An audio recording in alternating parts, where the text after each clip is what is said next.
Сәлеметсіздер ме? 4-ші сынып білім алушыларына арналған әдебиеттік оқу пәні бойынша 7 түсті желбіргүл тақырыбындағы сабағымызды бастаймыз. 95-ші сабақ. Бүгінгі оқу мақсатымыз аңыз, шешендік сөз, батырлар жыры, фантастикалық әңгімелердің жанрлық ерекшеліктерін анықтау. Дескрипторы: шығарманы басқа үлгідегі нұсқамен салыстырамыз. Шығарманы басқаша құруды үйренеміз.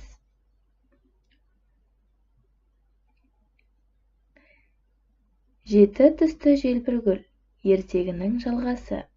Түсініп оқыңдар. Және де тыңдаймыз. Женя ұлдардан көңілі қалып, ауланың басқа жағындағы қыздармен ойнауға кетті. Қараса, қыздар алуан түрлі ойыншықтармен ойнап жүр екен. Женя енді қандай тілек айтуы мүмкін? Сөйтіп, қызыққаны сонша қызғылт күлтешесін алып, гүл күлтесі солтүстік пен оңтүстікке, батыс пен шығысқа ұш, айналып кеп, алдыма айтқанымды орында. Осы жерге түс. Жер бетіндегі барлық ойыншық менікі болсын дейді. Сол сәтте-ақ жан-жағына ойыншық қаптап кетті. Бүкіл аула 2 көшенің бойы бәрі қуыршақтарға толы. Бұған басында қуанып, содан кейін қаптаған ойыншықтардан сасқалақтап, Женя не істерін білмей, күлгін күлтешесін ала салып, лақтырып жібереді де, гүл күлтесі солтүстік пен оңтүстікке, батыс пен шығысқа ұш, айналып кеп, алдыма айтқанымды орында. Осы жерге түс. Барлық ойыншық дүкенге қайтсын деп жалынады. Сол сәтте-ақ ойыншықтар зым-зия жоғалады. Женя қолындағы гүліне қараса, жалғыз күлтесі қалыпты.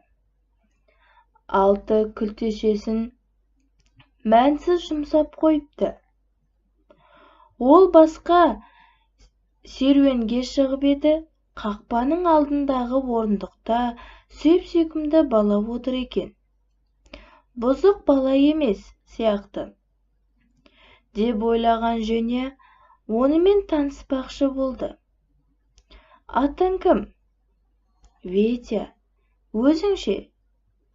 Менің атым Женя. Кеттік, қоласпақ ойнайық дейді.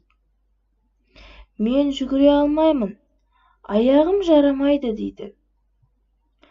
Қандай өкінішті. Сенімен ойнағым кебеді дейді Женя. Менің де сенімен ойнағым келеді. Бірақ ол мүмкін емес. Мен енді өмір бойы жүгіре алмаймын дейді бала. Балалар, оқиға ары қарай қалай жалғасады деп ойлайсыңдар?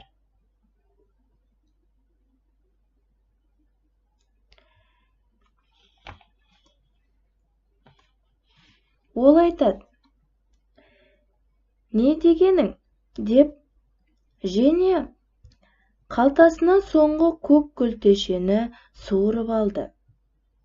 Бір сәтте көзін басып тұрды да, күлтешені саусағына қысып тұрып, дірілдеген нәзік даусымен: гүл күлтесі солтүстік пен оңтүстікке, батыс пен шығысқа ұш, айналып кеп, алдыма айтқанымды орында.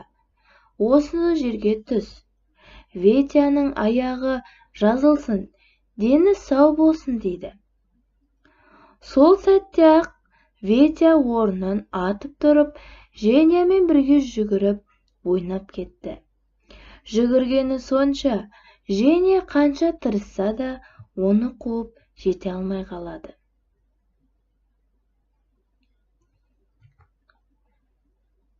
Ендеше балалар, мына сұрақтарға жауап беріңдер. автордың алтын күлтешесін мәнсіз жұмсап қойыпты деген сөзінен келісесің бе?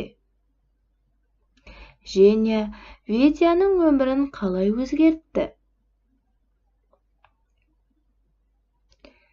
Және анықтап көріңдер. Ертегіде кейіпкердің көңіл күйі қалай өзгерді? Оқиғаларды реті бойынша есіңе түсіріп әңгімеле.